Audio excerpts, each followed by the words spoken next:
so that it seemed she might painfully stretch it, before gently swooping forward and seeming to swallow it whole. The slender boy came with an explosive adolescent sound, as if taken by surprise.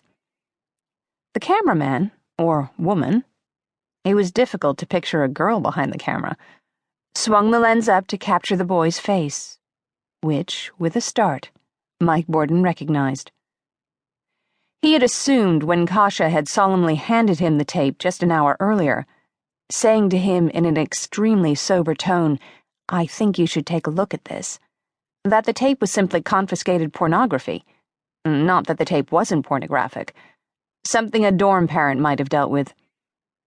The idea that there would be recognizable people attached to the action, students he had seen in hallways, in the cafeteria, and on the basketball court, did not really occur to him until he saw the face of the boy, contorted as it was in a paroxysm of pleasure, and therefore somewhat grotesque to the outside observer. He thought, "Rob," and "It can't be." The Rob he had known was a polite, hard-working student, who also happened to be an outstanding forward on the basketball team. And was that how Mike had seen his students? He wondered then, even as he was observing the moment of coming on Rob's face, as excellent student, or promising actor, or pretentious brown-noser, or good arm. Because it was perfectly apparent that such descriptive tags were entirely inadequate. The Rob whom Mike had known seemed to be but an embryo of the full-fledged sexual being on the tape. There was a kind of seizure then in Mike's chest as he suddenly, from different parts of his brain, received alarming and unwanted bits of information, not unlike an air traffic controller watching several blips on his radar screen inexplicably about to collide. The girl hardly seemed to come up for air when she turned to the other standing boy, whose face had not been visible during the first pan, but which now clearly was, jolting the headmaster and causing him to cry out the name of the boy, "Silas!" and to emit a groan of his own, entirely unsexual. Silas and the girl lay down on the floor, with Silas on top, and went at it in an old-fashioned, though frenetic way, the girl's body thudding lightly onto what was clearly now a dormitory floor, dotted with a half-dozen beer cans. Mike closed his eyes, not wanting to watch this particular boy have his own paroxysmal seizure. When he opened them again, the camera was on the face of the girl, who was either experiencing the heights of pleasure or giving an excellent imitation of same. It was then that he saw the girl was very young.